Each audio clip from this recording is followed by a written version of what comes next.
okay guys, it's time to get a little energy for the night, and I gotta make sure that I'm drinking some water, so we're just gonna try and bang them both out at the same time. I'm going to be reviewing Hydro Rush. It's time to get up, start moving. Gotta reach out and grab my crypto rush from Hydro Rush. Let's go. We've got to get this generator started, and we're going to need the energy to do that and to go exploring. Vibes up, fam.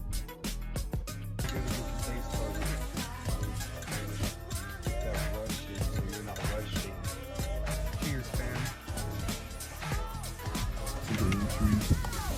Okay, you guys have magnesium in here, 66 milligrams. Sodium, sea salt, 1,000. All right, it's pretty high. You got some potassium, keeps you nice and invigorated, keeps your bones and your joints going good, muscles from cramping up. And then creatine. A lot of people have been telling me about creatine, you know, very good things from the weight training community. Yeah, let's see how this tastes. Okay, not bad. All right, this is Hydro Rush.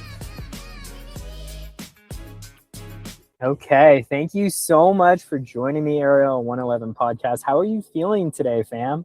I am feeling so good. I've been looking forward to this call and our podcast. I've been looking forward to our podcast and just what's going to come out about all the season of change and transition and everything else in between.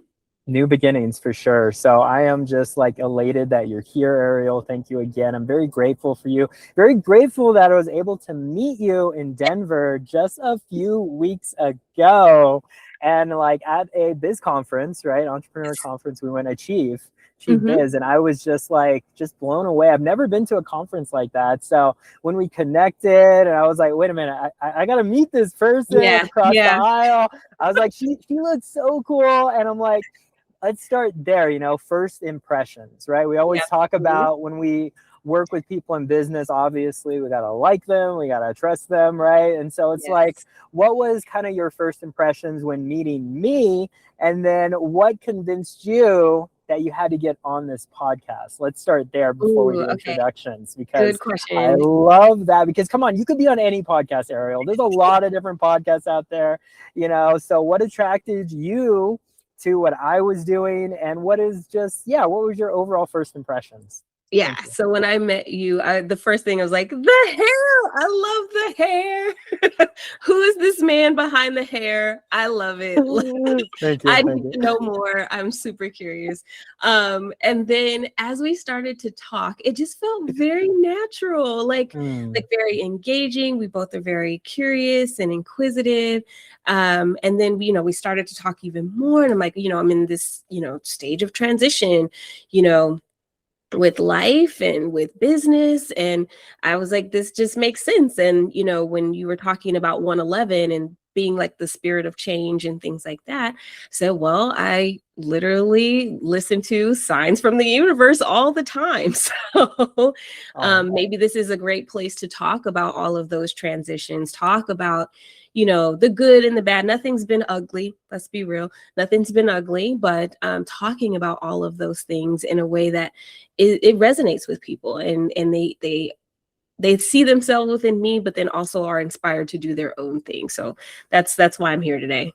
Awesome. Thank you. Thank you so much, Arriel. So would you mind introducing yourself, telling the audience a little bit about yourself, what you do for a living, and then maybe just a little bit about your family and where you're coming from? That'd be great. We'll start there. Thank you. Yeah. So thank you for having me, Daniel. I'm Arriel Balogun. I'm a go-to-market consultant. And what that means is helping early stage founders understand how to create operations that support their revenue growth rather than revenue leakage. There's ways that we see it all the time. It may be very blatant and in your face, but very silent and under the guise of like good processes, workflows, and AI. And so I'm helping those types of founders really understand how to uncover those gaps in terms of their sales to post-sales processes and mitigating those risks so that they can make more money and go for their next round of funding, if that's where they are, and build their business holistically. I have also decided to niche down. So that's part of this season of change and transformation. So my background includes over a decade and a half of experience in Silicon Valley tech, where I was working in B2B SaaS or software as a service. And now I'm looking to pivot towards bringing that same operational rigor to female technology founders, health tech founders, and parenting tech founders. So I'm building my new tribe, my new community. This is great. It's also personal for me. So you talked a little bit about it, but I am a mom. I have 2 boys. Right now, they are currently 3 years old and 19 months old. So babies still, they need their mama. But that's part of the journey of the transition. So I, in my process with my partner, becoming parents, that wasn't easy. It was very tough, very hard, very arduous, years-long process. We actually did IVF. And so that's part of like some of the hurdles in understanding and really being able to come together as partners in this journey toward parenthood. And I found myself advocating in ways that I never have before.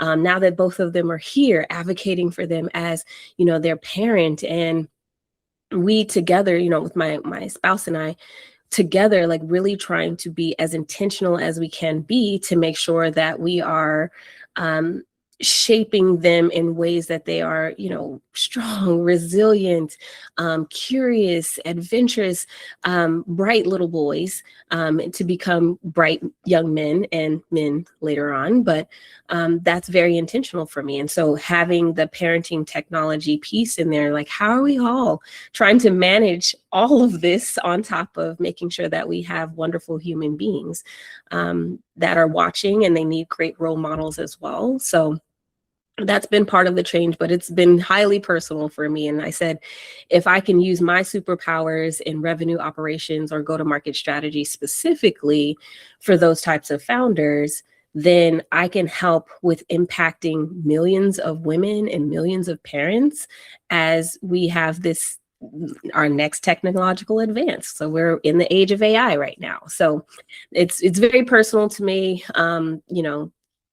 and I just want to keep it going. I'm really, really, really excited around the connections and folks that I'm meeting. So long-winded answer, Daniel, but oh my gosh, it's Donald. It's Donald, by the way. Okay. Oh my gosh. I haven't had enough coffee. Okay. You're good. You're good. Oh my gosh. I have so much to follow up with you on, so many different topics, but let's first start with, how did you get into your consulting side? Like, did you go to school? Like, how did you go about getting that started before having the family? Because it sounds like the family came later. Your career kind of started first, right? Yes. So take me back a little bit of like how that started.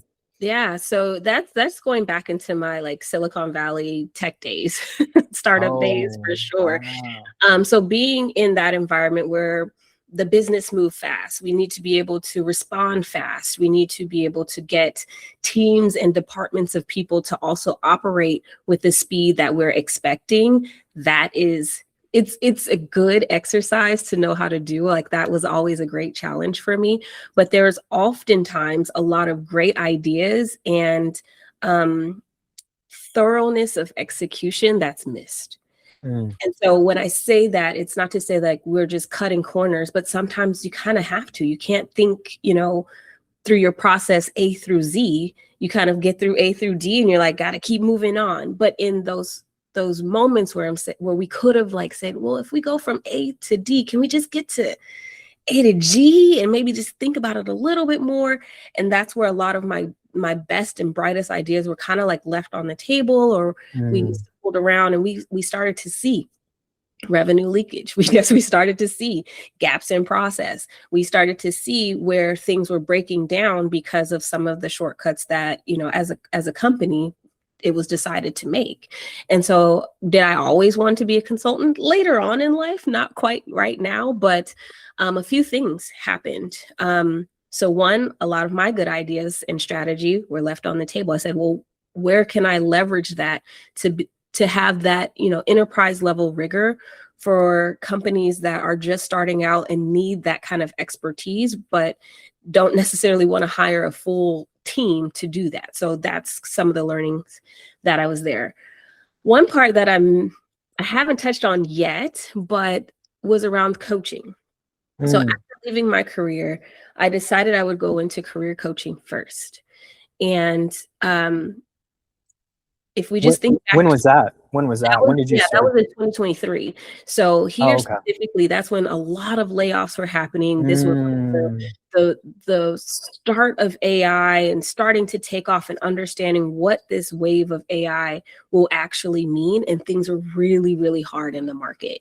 And people are like, I can't figure it out. I can't do this. I've been able, like, I've got years of experience. I've just been able to like put in my resume and I'll hear something back. I'll get an interview. And then now we're seeing it's taking 3 months, 6 months, 9 months, 12 months. I've even met people that have been job searching for 18 plus months.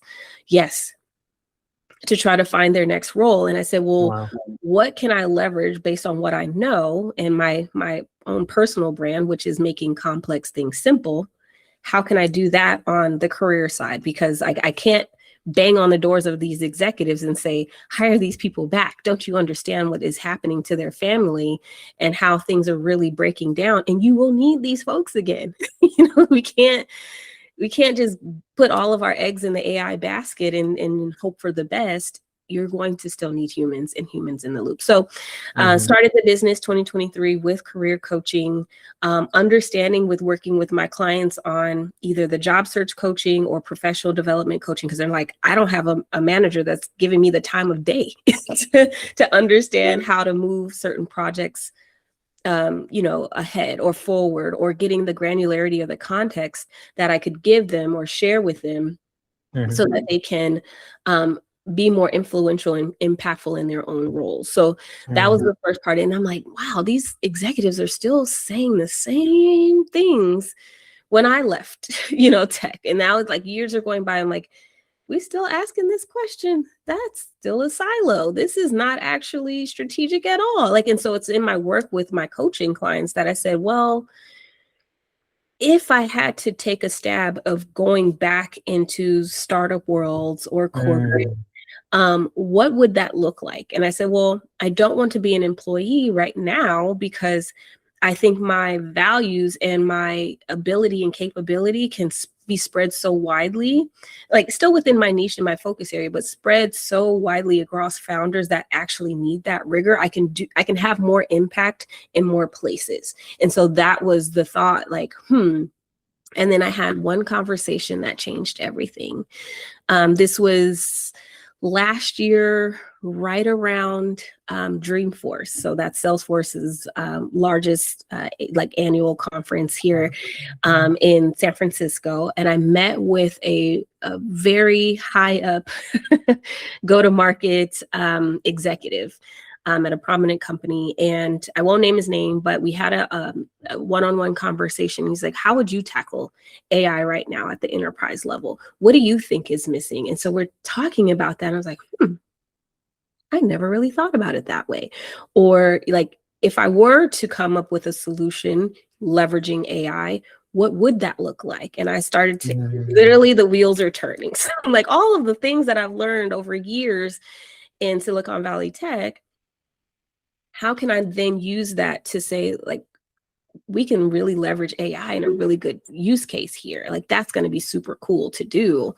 And so the wheels were turning. I started working with AI, pumping everything that I know into my chatbot to just extract those learning lessons and then begin to organize it. So categorizing different go-to-market initiatives, when certain things should be, prioritized first versus second, or not at all in some cases. So building that revenue infrastructure through AI is really where the work took off. And I'm talking about hours upon hours of me dictating right into AI. This is when people say walk and talks, I talked with my AI for quite a while to get my IP and everything started, which is really fun and phenomenal. And yeah, and getting to a place where I could actually build this and like it makes sense, and there's traction happening. Like those are the things that really take off and that I love. And so now people are emailing me and saying, hey, are you still doing this? Or like, hey, how's that going? So that means a lot to me.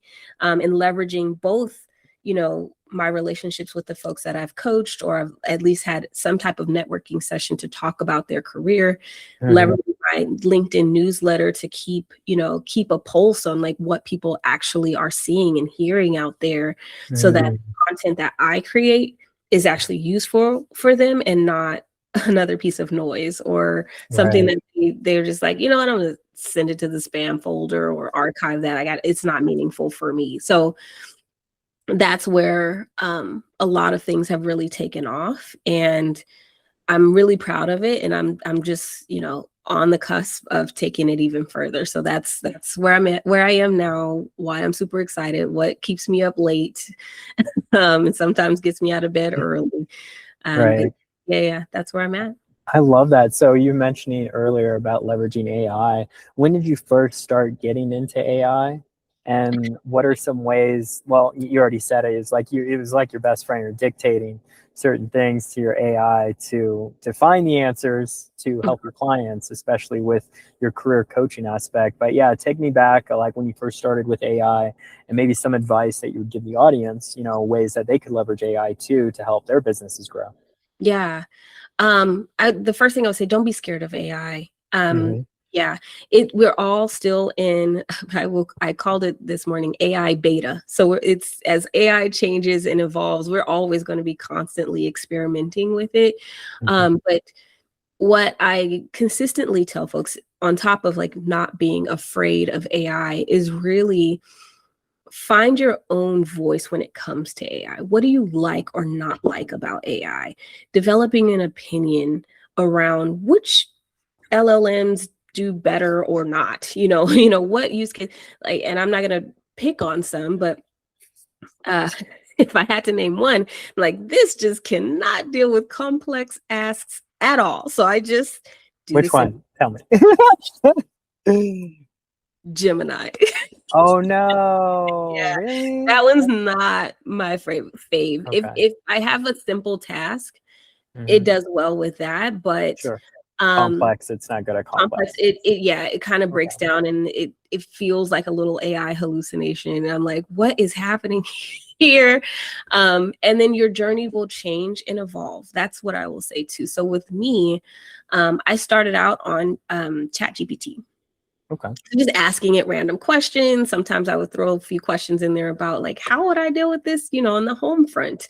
How would I deal with this? Or what's an alternative way to think about this approach with working with a coaching client? Just to like tease it out. Like, is this actually better? Or these things that I know? Like, I know that. That one's interesting.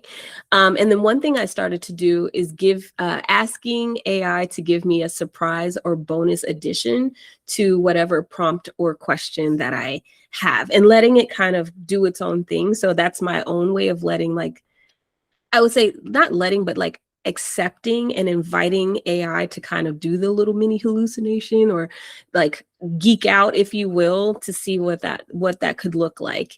And surprisingly, they've been really good surprises. Nice. Yeah.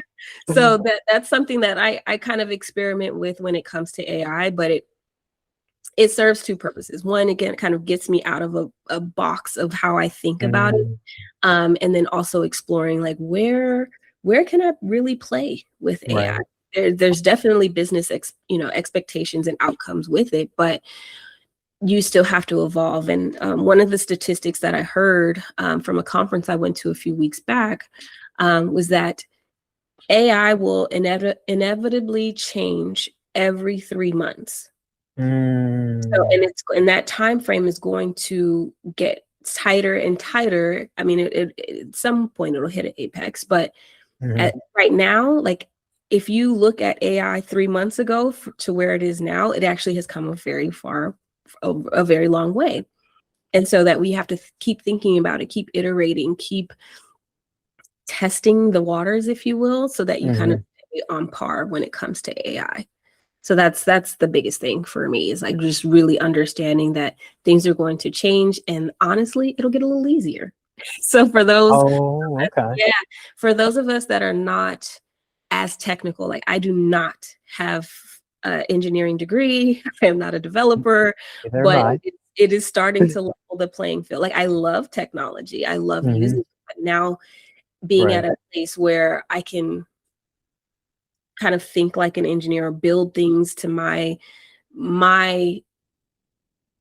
standards and what I like and how I want to see it, that is something that is literally mind-boggling to be able to do, to say like I want it this way and I'm going to find a way to do it through AI. And so I've vibe coded my first web page, not my actual website homepage or anything like that, but there's some other stuff I was like, if I were to do this, how could I do it? It was so fast and pretty accurate. You still have to tweak Wow. it a little bit, but having that, I talked about, my AI infrastructure as well, revenue infrastructure as well. Like that is something that I'm like, wow. And so taking it to the next level. So when it's time, I can have developers come in. That's also part of my my brand from back in the day too, like a good show and tell. So I would go in and whiteboard and show them, this is what I'm building.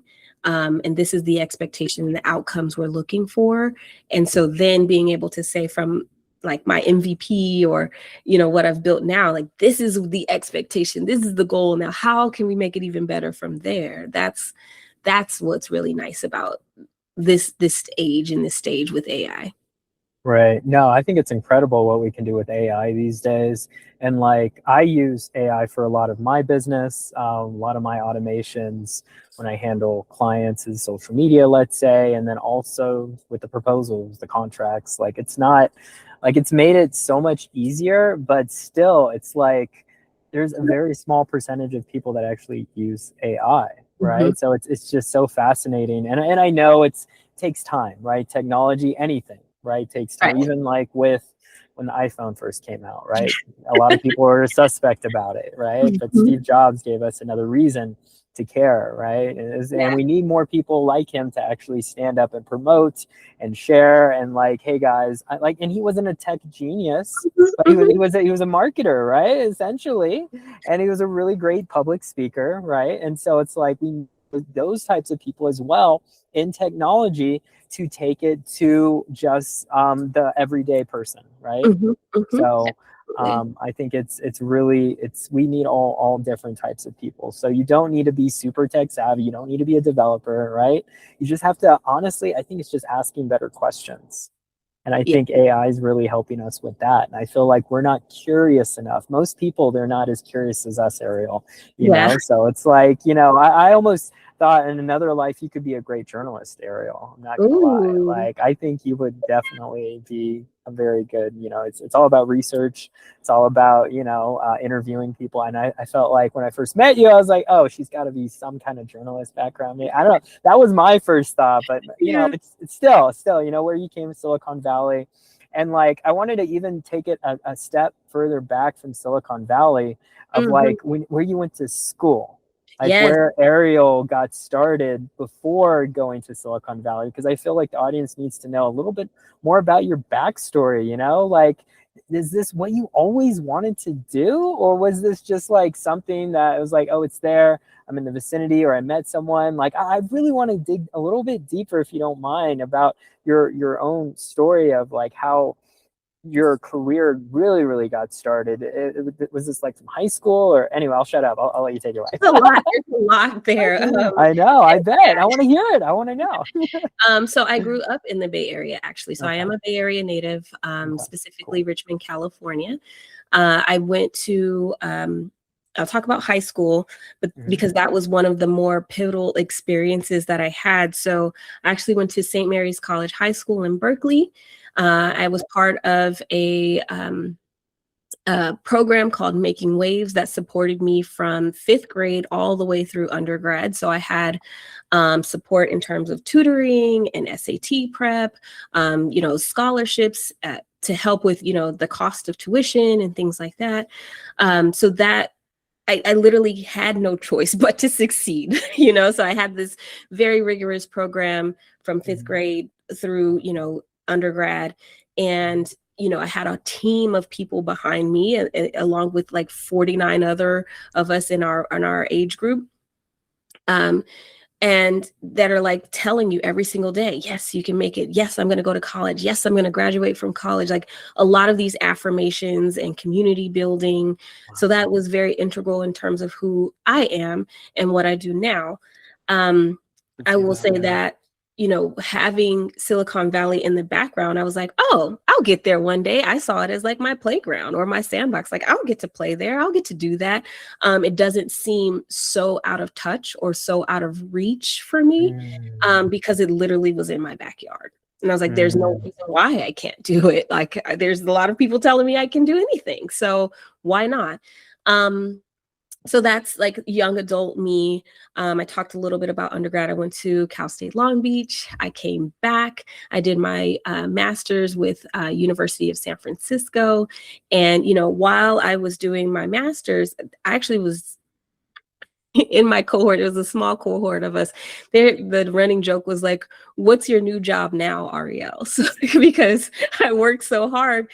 And, you know, I started my career in finance. You know, I'll talk about my undergrad too, like, because I got a bachelor's degree in communication studies and sociology. So you're not far off on the journalistic route.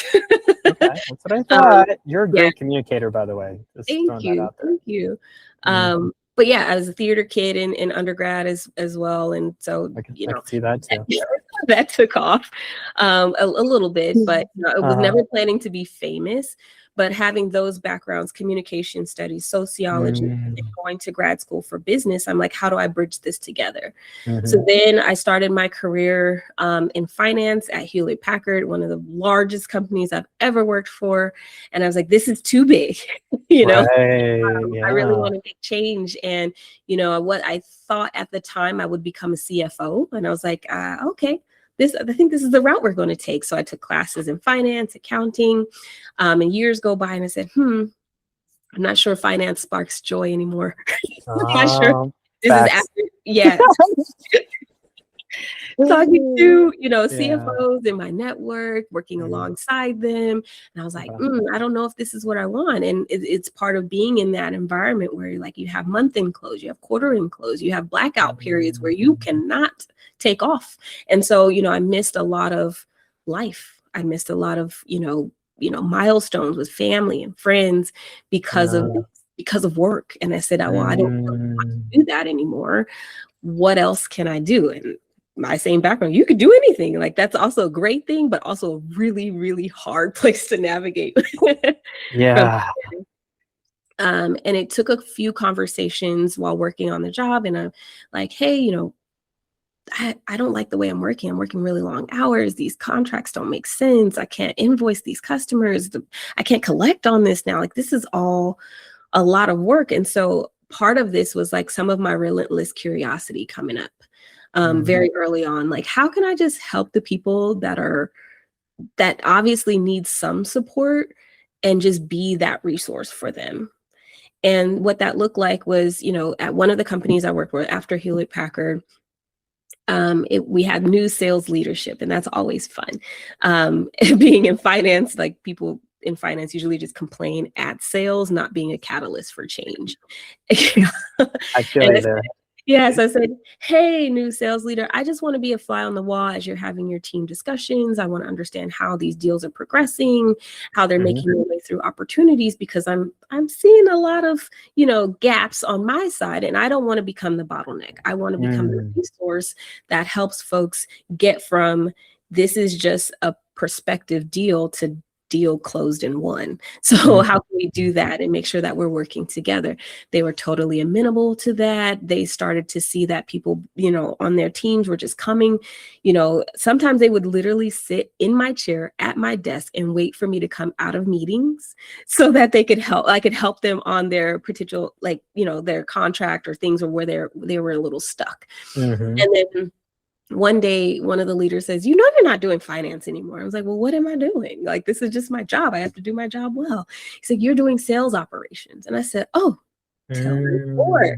Tell me more about this sales operation. So then I was able to partner, like as the finance person in the room, partner with sales operations, say that's just not going to work. That's going to fail every time. This can be more standard. This is what it would look like. And that started my path to revenue operations. And so I said, how can I now look at the entire picture? So from marketing to post-sales or customer success, and say, how can we start to really dance well together? We're all on the dance floor dancing, but we're not dancing to the same song. We're all stepping on each other's toes. How can this be a little better? And so that was an integral part for me to say like, oh, I'm actually really good at this. I like this. I like being able to use the data and understand people to create better processes that serve the business. Like that's my jam. I like this. And people pay good money for me to do this. I love this. So Spark story. Let's go. Yes, loved it. Became so well at it, moving from startups as well. That eventually I was promoted to become the project manager office.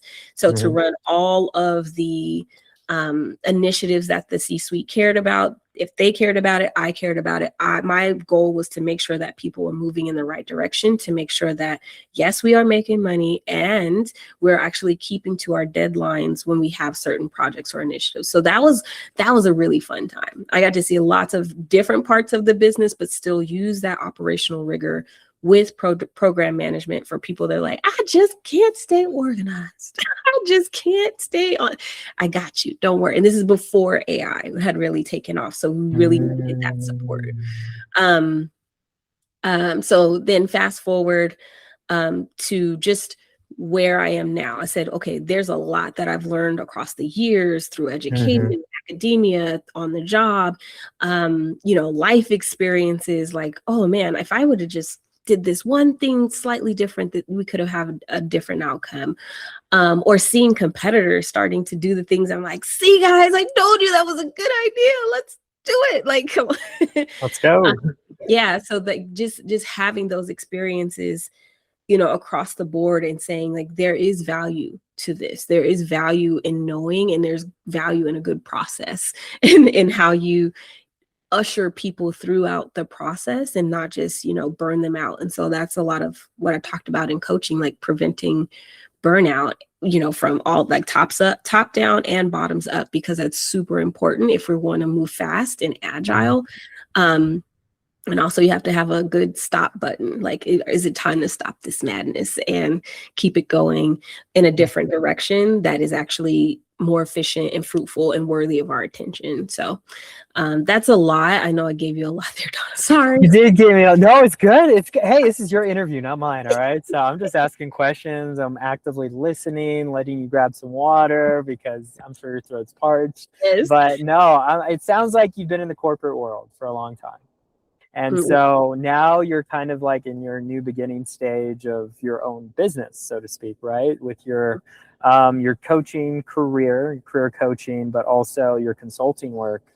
And so, and just remind me, so are you trying to do more coaching now? Is it more consulting? Because I know they're two different things. So would you mind kind of sharing a little bit about, I guess, both of those, and then what you're, I guess, more focused on now and what you're trying to attract with the type of clients as your own business, right? So, which I think is really exciting. So take it away. Yeah. So right now I am focusing on more consulting engagements. I have consulting in the past. But the way that I'm doing it now is basically coming up with more structure. So before, like, I was more of the founders, like eyes and ears and support to create strategy. And that kind of took me on a tangent. And I said, this is not my superpower that I want to actually offer to the world. So how do I actually package it in a way that makes sense, that is actually useful, because I'm actually, stepping up with the AI component of everything. So how can I consult better and more wiser and where things are today? So when I was consulting, it was like the very early stages of AI. I had a few engagements. They went well, but I was like, I can do so much more. So I had to take time, build it, define the packaging. And so that's where I am today with more consulting and building relationships in a completely new space. The female technology, parenting technology, health technology spaces. So that is also something I'm very, very passionate about, because I also get to learn along the way as well. So like the new and interesting technology, I get to pass it along to my friends, you know, and family members as well. And I still do coaching. So there are folks that still find me. The LLMs still return my information as a result when folks are looking for career coaching specifically in the go-to-market field or revenue operations specifically. And when I say go-to-market, it could be anything from marketing, sales, customer success. So I've had clients all in all of those areas. And when I started very early, I was helping engineers, I supported UX designers, HR, like the full gamut. So that's why I niched down after a while. But is the rigor still there? Yes. Is the knowledge still there? Yes. And do I still love it? Yes. And the way that I have come to, I don't want to say blend each side of the business, but the consulting work feels a mission that I have, and the coaching work fills my heart. So like transform people's lives. You know, people like literally there was one client that I had, she got the offer. She was so excited. Her daughter had graduated the same week that she got the offer, and they were like jumping up and down on Zoom video. Wow. Like just an excitement of like both of their change, both of their transition. And like, that is the amount of change that I want in someone else's life. So her daughter, how mom steps up and speaks for herself and starts to chart a path to something new for her career at the time that she said she wanted it.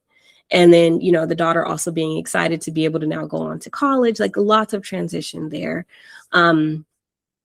Clients to say, you know, I can't afford, you know, starting my family because it's too expensive at my current salary. So how do I either get a promotion or find a new job so that I can actually start my family?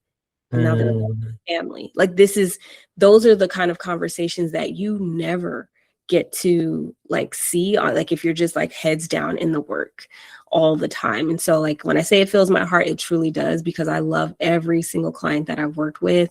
They are doing some amazing things, and part of the business infinitely elevated. So elevated means that we're constantly going to up level ourselves.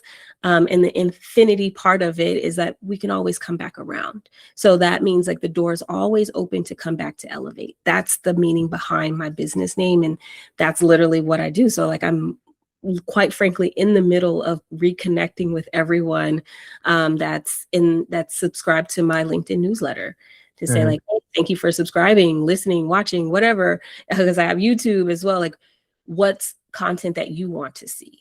What's going on with you?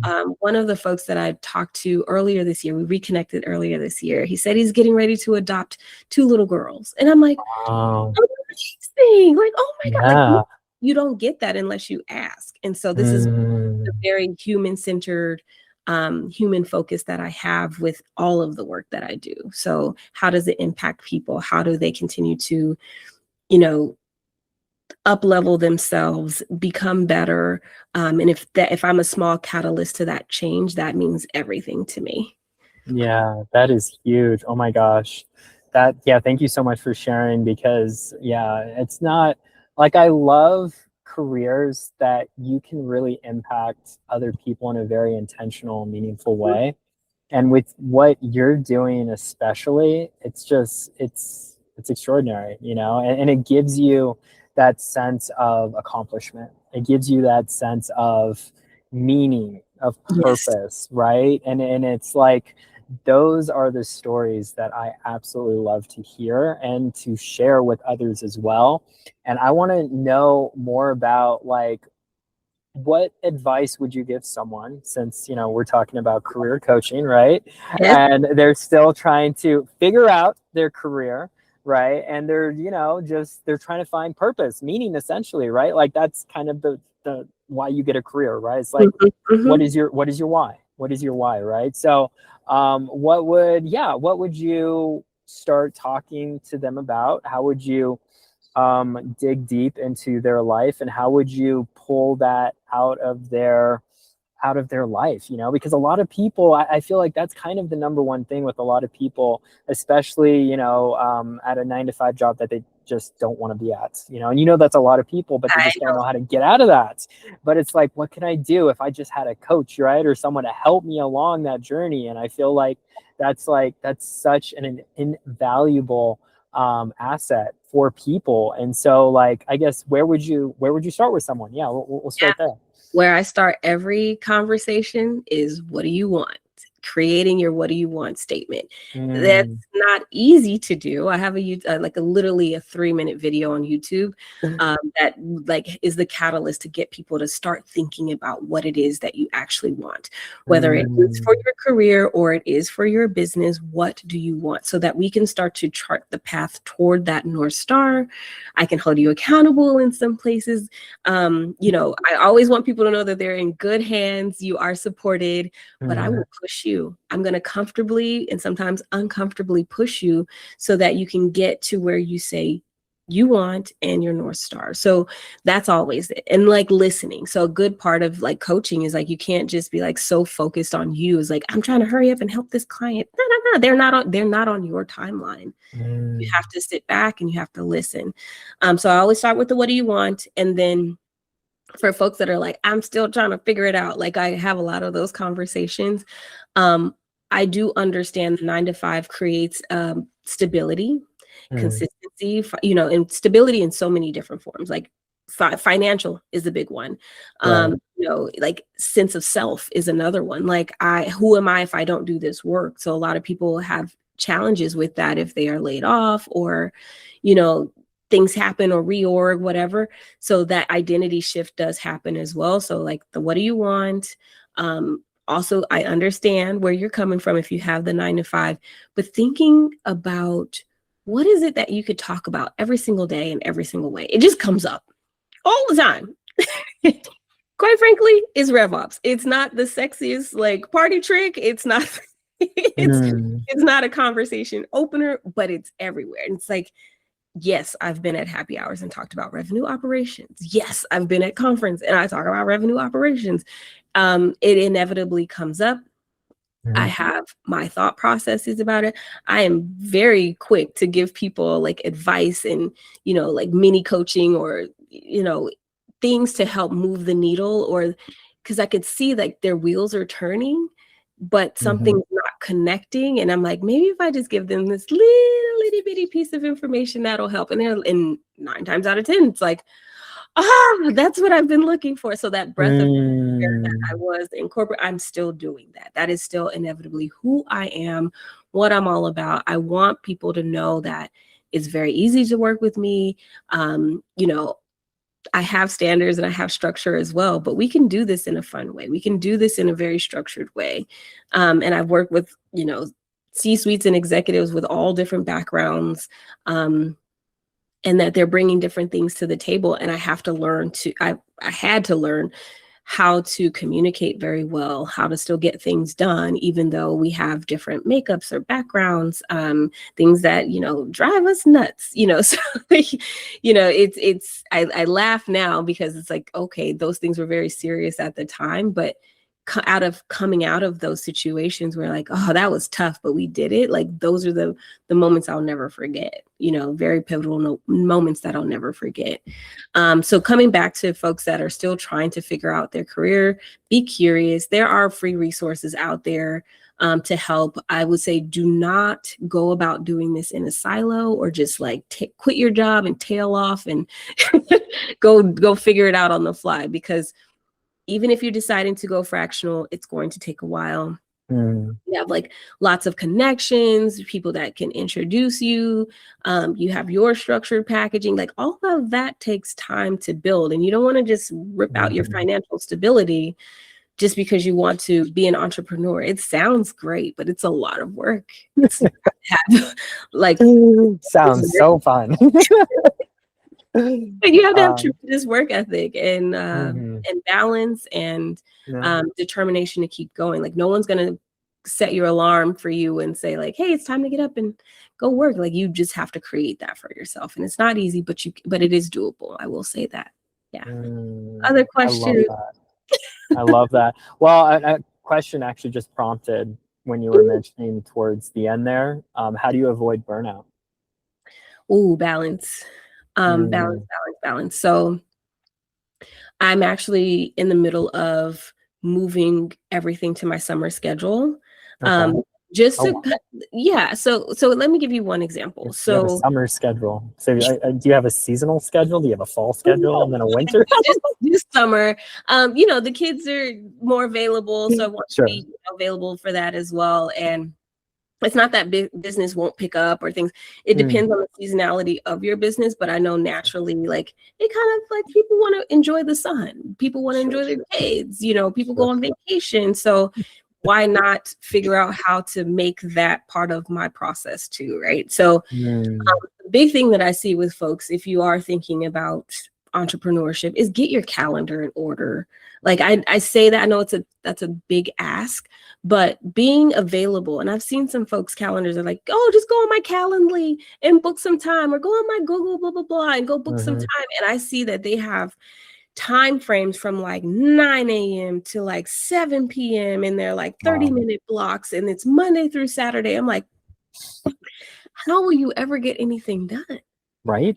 If you have and my Calendly is all over my LinkedIn, my YouTube, it's everywhere. So people can literally book at whatever time it makes sense for them, but that doesn't mean I have to be available Monday through Saturday, from 9 a.m. to 7 p.m. That just is not going to work. Right. And if you have so many open calendar, that's also very telling around like your business as well. So like, people are not actually booking, and you don't have, enough of control of your own calendar. So right now, summer schedule is like partial Monday, long day on Tuesday, partial Wednesday. That doesn't mean I just get to go like sip Mai Tais, on the other days. I don't picture you doing that, honestly. I can get more into like deep work. Deep work. I can get more ingrained with my clients. I have time for them.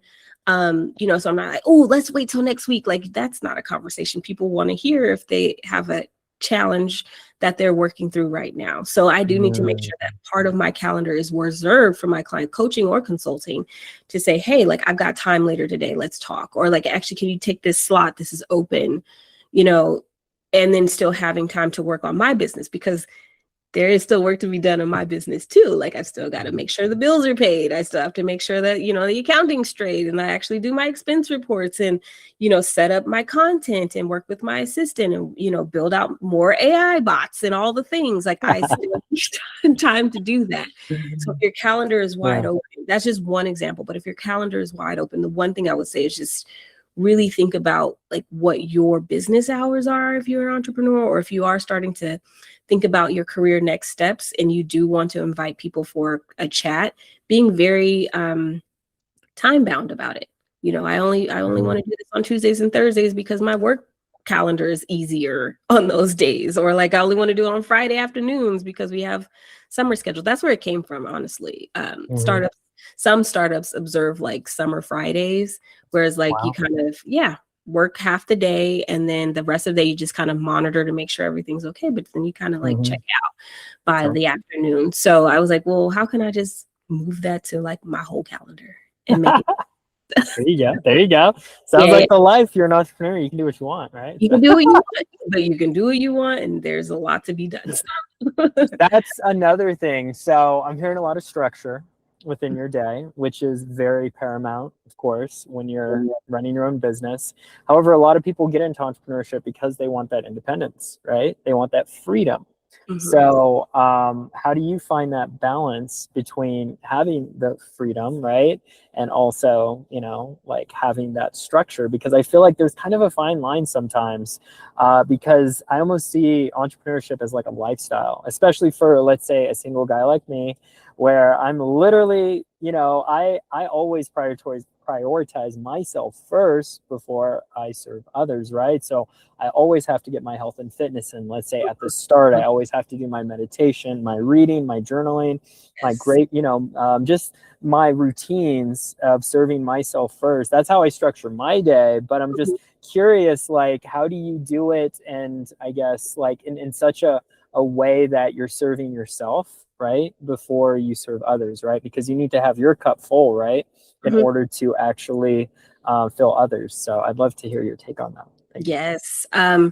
Well, before we even start the day, let's figure out how we end our day, because sleep is the most important thing. So if you're not getting enough sleep, I don't care how much structure you have, you're going to fight and fumble all day long. And it's just going to, there's no amount of coffee that's going to like be able to make that back up. So starting with a good night's sleep, just like you, Donald, I have a morning routine as well. So I started it earlier this year because I felt a little off. I was like, I don't know why these days feel like that. I'm like, well, when you start your day looking at emails from clients or things coming, you got to get back to this perspective, then your body already starts to like hold that as like stress. Like we've gotten like the buzz starts going, and I wake up pretty early. So I'm up now at 5:15. Wow. But that's, yeah, like I said, I have two little ones, so they get up pretty early, but keeping them on schedule and keeping them on routine as well is helpful. But yeah, waking up to take care of myself first. So getting water, meditating, doing some light stretching if I feel up to it, like a full workout. So I think I'm actually going to wake up a little bit earlier so I can get more of a workout in, like in the mornings. So even if it is like light strength training, or I do a little bit of, cycling or something like that, that's going to help me start my day. When you meditate, it's all about what you are putting into yourself, in terms of like affirmations. What are you telling yourself every day? If you wake up and telling yourself, this sucks, I never want to do this again, like then your body's going to feel that and carry that with you throughout the day. But if you start with, I don't do water anymore. It's more like lemon water with a little salt, to digestion and stuff like that. So just having like those rhythms that you're creating starts your day off right. And not to say I don't ever look at emails. Like I just kind of gently look at my calendar to see if anything has switched, because sometimes life happens, people reschedule, things happen. I get it. So just peek at it and then go about like my morning routine. So nothing's urgent. Got that off my plate, got that off my chest, and then keep going. And then it goes into, getting myself together for the day, getting the boys ready. My husband helps out as well. And then, we have our days where we do drop-offs at school, or we call it school, but it's daycare still. Yeah. So they're pretty young. Yeah.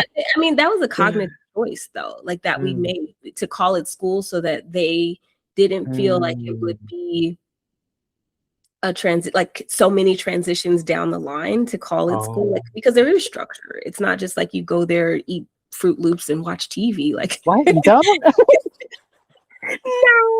No, it's more structured. Like it's a bilingual daycare. They it's a husband and wife team, and they are phenomenal. They the wife actually was a teacher in Mexico for quite some time before she started her daycare business here. And so they have structured time where they're learning, and they're, my kid came back home one day talking about the trajectory of cars jumping or monster trucks jumping over a certain thing. I'm like, oh my God, at 3. That's cool. Wow. That's amazing. But I talk about structure. They have structure. And then, I talked about the time-bound nature of like my calendar, and really just staying put with that, like one task at a time. You can only do so much. And if you can't do it, figure out how to get support or outsource. So that like I said, I do have an assistant who helps me quite a bit, because I can't run this business by myself. You literally burn out doing that. I could see. So getting help, finding balance, finding structure, finding times for yourself before serving others. Yeah, it sounds like you definitely have it down. There's still a little more adjustment. Sounds like some tweaks maybe, but for the most part, you've got it pretty much down. And it'll change. No, go ahead. It'll change as your business grows. You'll grow, and you'll change, and your needs change. I'm sure, like once the kids will get a little bit older and a little bit more independent, it'll change again. But like not being scared of that, just knowing that it'll happen and rolling with it. So, but yeah, what were you going to say? Yeah, no, I think that's fantastic. And I was just gonna say, you know, as your family grows up, you know, as you start to become, I guess, well, you're gonna be a mom for a while, obviously, but you know, like 10 or 15. I'm just saying, eventually, you know, they're gonna Mom forever. take it to the next level. But I'm like, you're gonna have more time, obviously, to dedicate to your business as your kids grow up and stuff. But you know, obviously, you know, they're priorities, right? So it's just figuring out ways that you can spend the most time with them, as well as continuing to run your business. And we haven't really got too much into your family, and I'd love to, you know, hear more about mom life, you know, because I think this is really important, especially for all the moms out there. Like, how do you function? Like, how do you do it? Like, How do I feel do like, it? yeah, how do you do it? Because I feel like a lot of moms would love to know, because they're, you know, they're struggling out there, you know, so they need help too. So yeah, how do you do it? It sounds like you're like super mom over here. So I do my best. The cape's on all times, but I do my best. I will start before I say anything is always give yourself grace. There's no, like when people say that there's no playbook in raising children, there is no playbook. You are figuring it out on the fly. You are doing your best. You're, you know, researching all the things, showing up, being present. So say mom life, you know, I listen to my kids. I think that's part of it. And I watch them. Like so sometimes people see me like staring very intently at my kids. I'm just paying attention to what are you doing? What do you like? You know, my 3-year-old's very vocal. What are you saying to me now? He likes to go on walks when he gets home. So like that's something that we're just making part of the routine now. Yesterday my allergies were so bad. I was like, I can't. But so we went to the library instead. And so I said, my youngest loves books and he loves flipping the pages. He's learning his little voice. And I had a proud mom moment because he's still learning language and he's very expressive, big smile. He ran up to this family. They're sitting down looking at books of dinosaurs. He looks at the mom and belts out, "Ow!" And I was like, I've never seen him do that before. You know, so confidently and happy. And he's grabbing books. My oldest, he's grabbing books and they're really excited. So really leaning into like what their interests are. And having intention around what you want for your children as well. Like, so like today is a Thursday. So I'm going to do more laundry. I am going to meal prep. So they have healthy meals so that when the days are long and I have things happening, like I have an event tonight, like I won't be able to, you know, be home for dinner, but dinner's still served. You know, so having that presence without being here, or boundaries. Like I'm not going to be out every night at events, you know, meeting people and networking. So which ones are, you know, are a good use of time if it's going to kind of take away time from my family. My husband he travels for work. And so that is something that we are learning to adjust to. You know, my oldest is, you know, using his language like, oh, daddy's on the airplane. Where is he this time? You know, so that's been interesting, but then also leaning in for support. So I know we're very, very supported. Like my mom comes by. I told you we have the daycare as well, but my mom comes by when my husband travels, and we are, you know, coming up with rituals now. Like now we see that, you know, our oldest actually pays attention to when he's in town and not.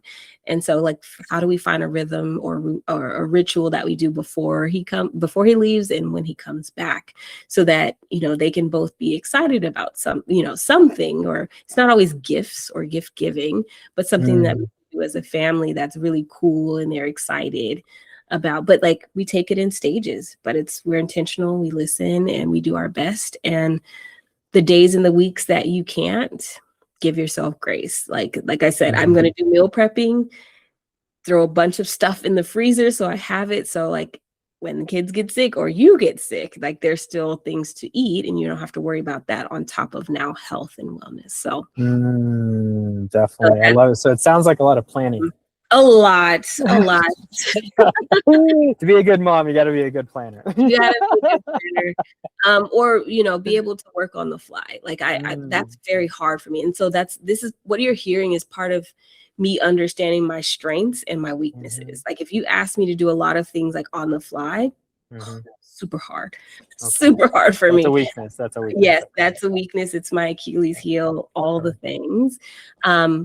In the moments that I need to, I will, right? Like I can show up that way, but I reserve that for the moments that really need those like instinctual like responses rather than things on like food. We could plan that in advance. That's an easy one. Easy button, plan it in advance. Like, activities, plan that in advance.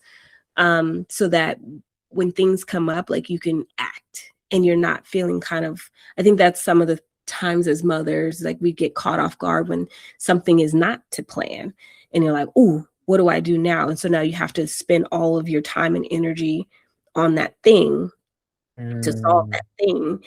And then everything else kind of goes by the wayside. So this is part of what you're seeing, like me being like intentional about kids do the darndest things. Like one time my kid fell at daycare and like really hurt his lip. He didn't need stitches or anything, but I thought he was going to lose his 2 front teeth. And so now I know it was really bad. It was like on a cement floor. So, and so I had to like cancel all of my meetings for the rest of the day, go rush and pick him up.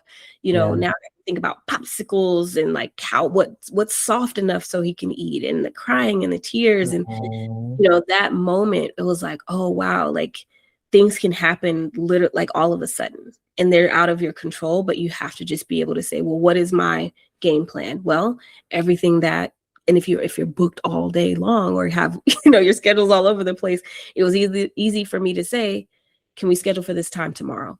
Move it done, or have these 2 options, move it done.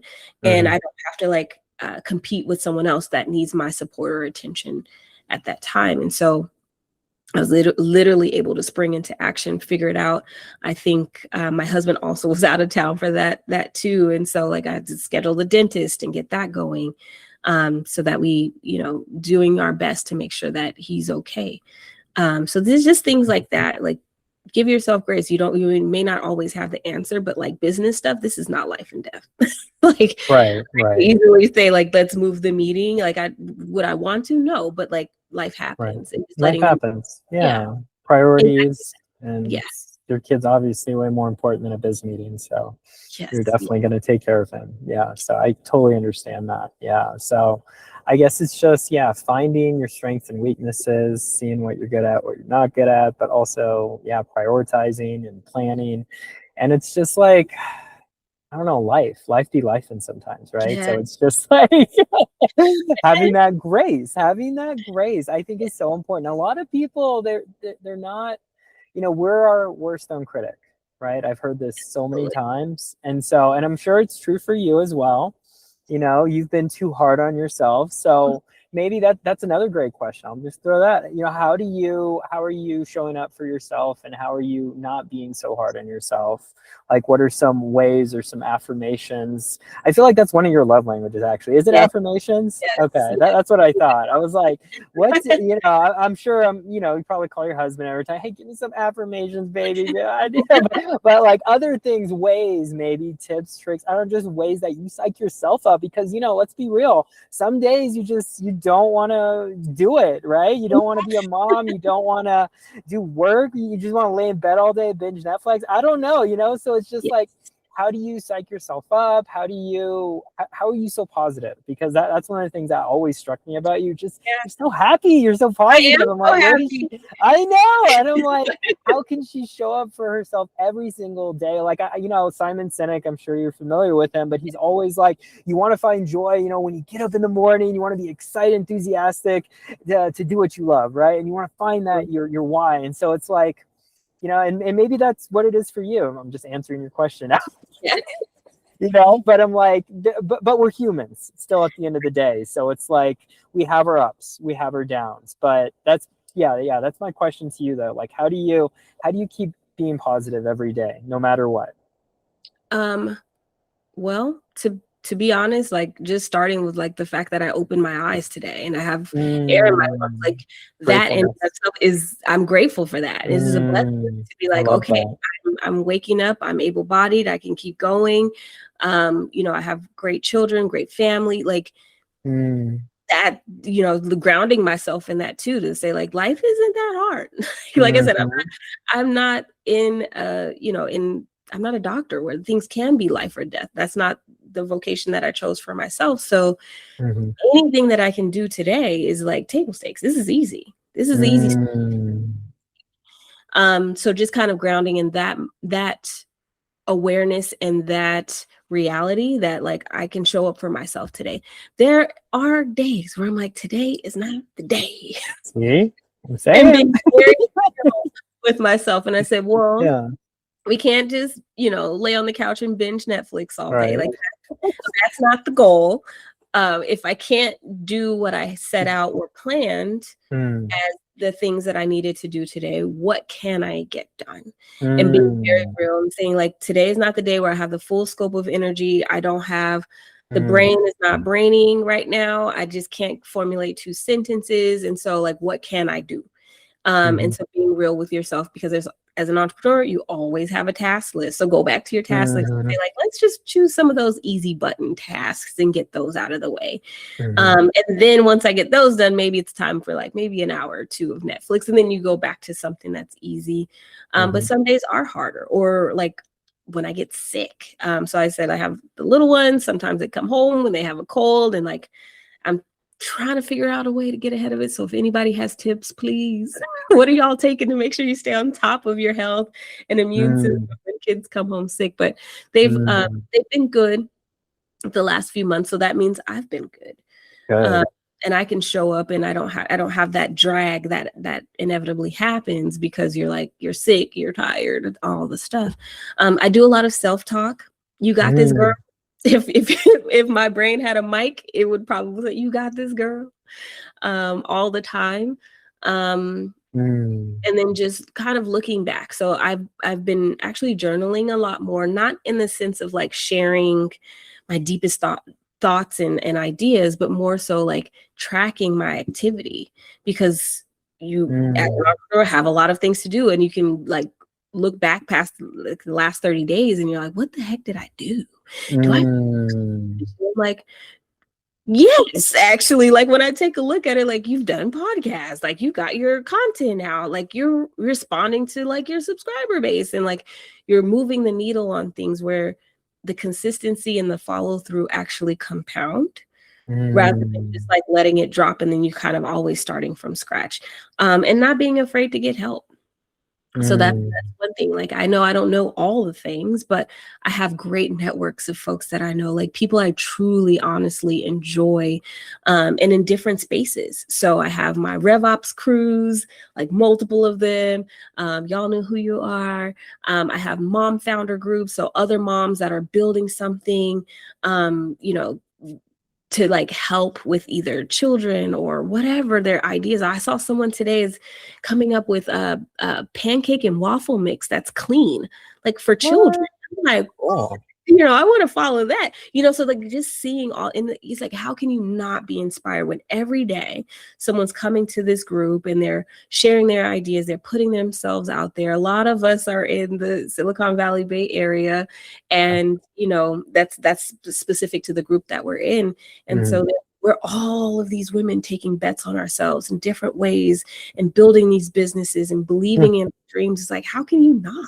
Wow. Not so like finding your tribe. I talk about that a lot, but finding your tribe, finding your community of people where I just need a pep. I need a pep in my step. I need a little, just read something really quickly or inspiration to keep going, because like I said, some days are easier than others, but the days that are hard, like finding those inspiration or being able to like tap into, I got a good set of girlfriends as well. Like, so every now and then, you know, touching base with them. Hey, this is what I'm working on. This actually really sucked today. Have you dealt with something like this? But support systems, tribes, that's what I call them. But, and then it comes down to you too. So if you don't have that support system, you know, finding ways to pep yourself up, if you will, and like doing that. I've even like, honestly, like back in the day, I recorded saying to myself, like, you got this, like a lot of affirmations, until you actually believe it. I think that was one of the things, like you have so much doubt very early on in your business or any move that you're making. Like, I don't know if I can actually do this. I don't know if this makes sense. People in my circle are doubting me. Like, why that business? You could do anything else. Like, why that? You don't have an AI thing by like, there's a lot of naysayers out there. So I was like, just listen to it. So like on the way to an event, I'll just like listen to my 30-second little blurb and be like, you got this. Things are going to work out. You will meet the people that are, and, you know, pivotal to your success, like things like that, until like you actually believe it. And then you start to see it in real life. You're like, I'll put that on my vision board and the vision is coming true. Holy smokes. Like, wow.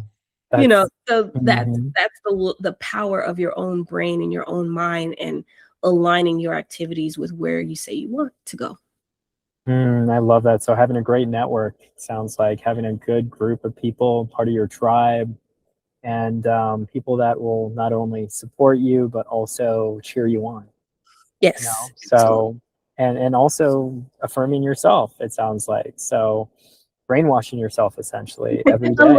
So, which isn't a bad thing, you know. I know it's kind of been a negative connotation, but still, you can brainwash yourself in good ways as well. And so, this is what I do every morning. You know, I did a lot of journaling, like typing, for a long time, and then I found like voice memos. Yes. Seem to be a lot better for me because I just do so much more talking and it's quicker for me. So I'm doing these daily voice memos and I'm almost like getting to the point of like, oh, this would maybe make a great podcast after I've made it, you know, like put it out, because it's most about my to-dos or like about who I'm meeting or how I'm building the business, because that's literally like my go-to, you know, and I find, especially, maybe this is true for you too, because I feel like you're an extrovert as well. I find energy in the people that I talk to, right? I find energy. I'm not an introvert. I said, surprisingly, I'm an introvert. Really? Okay. That surprised me, honestly. I swear. Okay.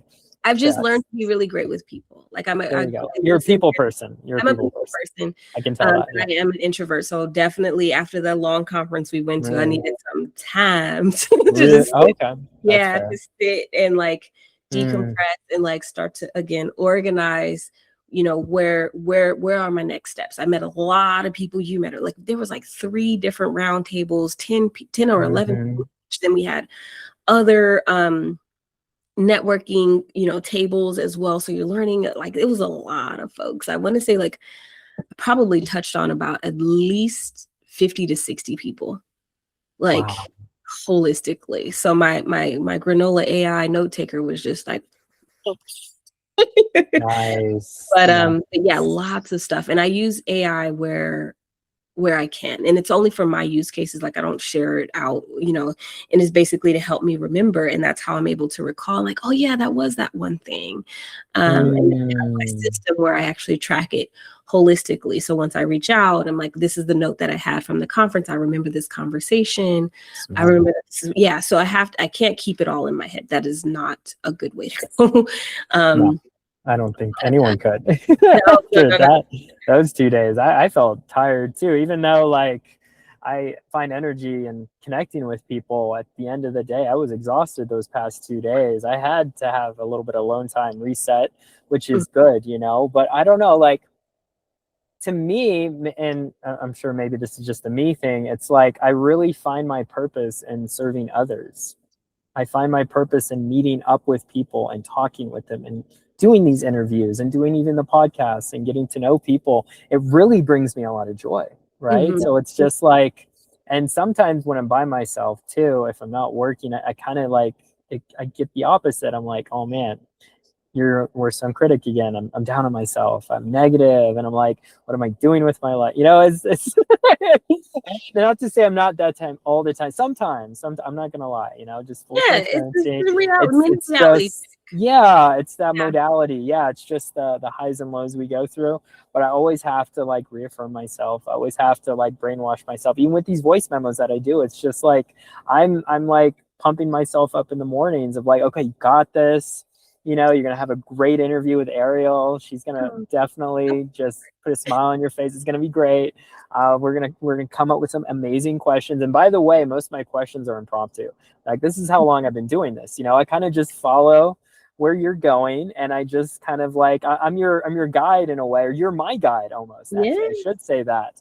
And it's like, and I used to do that, and I know some, you know, interviewees do this, is they have a set of questions, but I've never thought that was great, because I'm like, that's so stagnant, it's not natural. And it's like, if you're a really great interviewer, like, you should know the questions. Like, I've been doing this long enough, you know, so it's like, then that's just a little bit secret about why I do what I do, and of like how impromptu is so important as well. And I know a lot of people, they can't do that. So it's like, I know this is a skill that I can leverage and I can bring to the table, because a lot of people, they like that, right? And it's like, and coming to terms with just being confident and being assertive in what you're doing, but also like doing that for yourself to kind of psych yourself up, because like you said before, you know, like, you know, you don't always have great days, right? Not every day is a great day, but as long as you're just continually showing up and just doing what really, really needs to be done, the bare minimum at least. Like, for me, it's like, I got to work out. I have to work out in the mornings. If I don't, then it was a wasted day. I'm like, what? You know, you didn't do anything today. You didn't work out. You know, but that's how I've done, because I was so focused last year, Arriel, about my fitness, about my health, you know, about doing this marathon, this ultra marathon. I did a half marathon a few months ago, you know, so I've done like so much health and fitness over the past year and a half.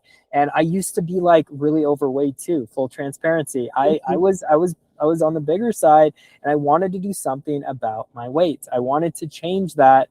And it was so funny. I was looking at a photo I took last summer of me training for my Pikes Peak. And I had a friend, she was looking, and she was like, oh my gosh, your face, it's different. It's not as big, you know, it's thinned out a lot. And it's like, yeah, because I keep showing up for myself, you know? So it was like, last year was myself. This year, it's about others. It's about improving my business. It's about really showing up, taking ownership, having agency with what I'm doing, but also what I'm bringing to the table, and what I'm going to be continuing on building something really meaningful, just not with this podcast, also with this creative agency, but also with the people that really need my help, right? Being useful, right? And I find throughout your career, Arriel, you've always found ways to be useful.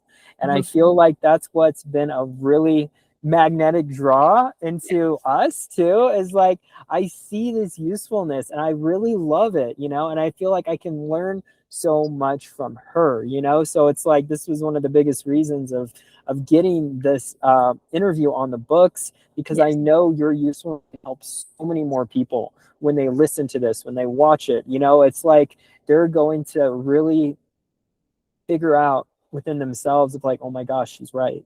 Maybe I should be doing this more than this, you know, this doesn't spark joy. I need to get here in my business, or even in my life. Like, I could even see you being a great life coach. And I know, you know, that was probably one of the things you were maybe thinking of before. That's funny that you say that. Yeah. Like, a few people have asked, like, can you be my life coach? And I'm like, what?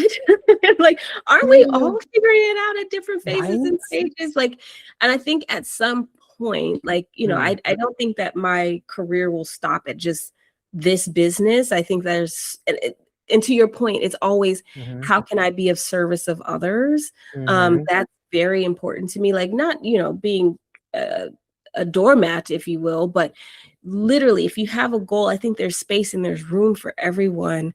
And there are, you know, nuggets of information that can be useful to take someone out. I just had a call yesterday. She was initially thinking about going into career coaching with me, and she's like, I just started my own business. I was like, so we connected. And so I gave her just like some tips, like from when I was very early on in growing the business, and like things to look out for. And she's like, oh, that's so good. I was like, don't worry about taking the notes. I was like, my note taker will send it to you, like power of AI, thank God.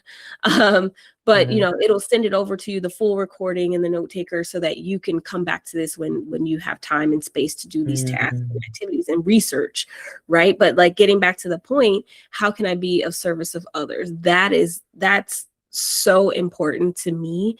And not just from a business perspective, but just like a people perspective. Like if I can just make a connection, I'll make the connection.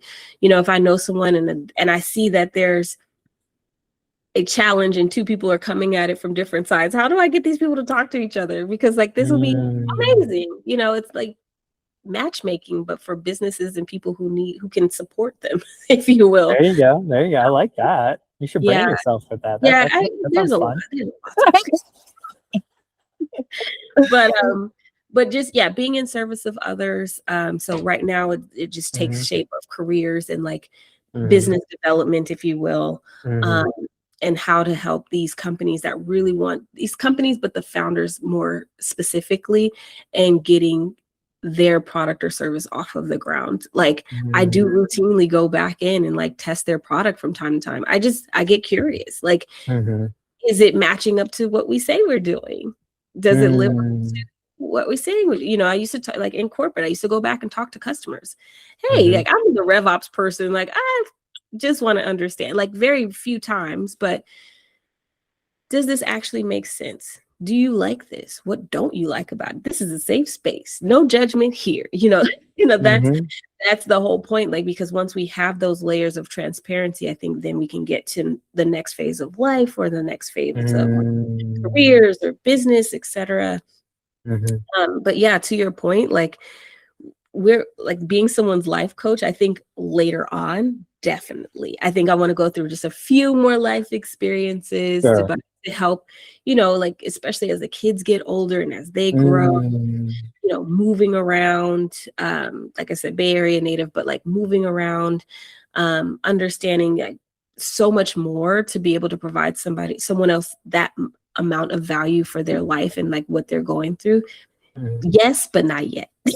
Definitely. So it's in the works. Actually, that's a great segue to my next question of like the future of Arriel, future of your careers, you know, like looking forward, you know, in hindsight, are you still going to be doing what you're doing right now? Or do you feel like you're going to be doing something different? Like what do you see on like, I know it's all subject to change. We can't predict the future, obviously, but like, I'm sure you dream, right? Like, I'm sure you have some aspirations of something that you always wanted to do, but you haven't done yet or something, or maybe some future business endeavors. I don't know. Like anything. I have ideas, right? They're not concrete. They're still forming.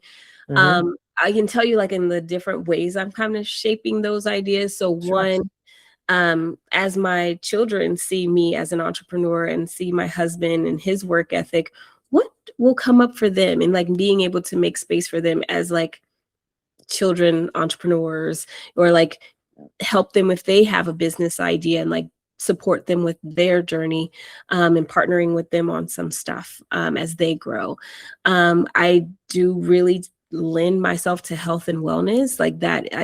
To your point earlier, I was about 35 pounds overweight. And so I went into a really, this was a few years back, before the kiddos were in the mix. But my health journey, like doing like making sure that I was consistent with my workouts, making sure that I was thinking about the food and the intake and how I feel when I eat certain foods. And so that was important. So lost a lot of weight there. And people say the same thing, oh my God, your face is so slim. I was like, yes.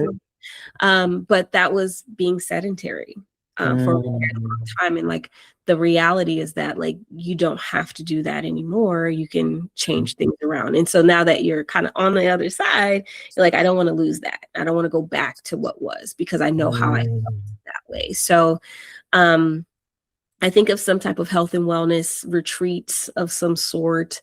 I don't know what that will entail or where it will be, but just health and wellness, mental health as well, for people of color, like again, continuing to chart the path to say like, hey, it's okay to talk about these things. It's okay to like figure it all out in a safe space and not have, you know, judgment and things like that that can come from people who love you, honestly, and are mean very well, but you need sometimes to kind of steal away a little time to focus on yourself and figure that out. So I think the kids' business, if that's what they want, a health and wellness something,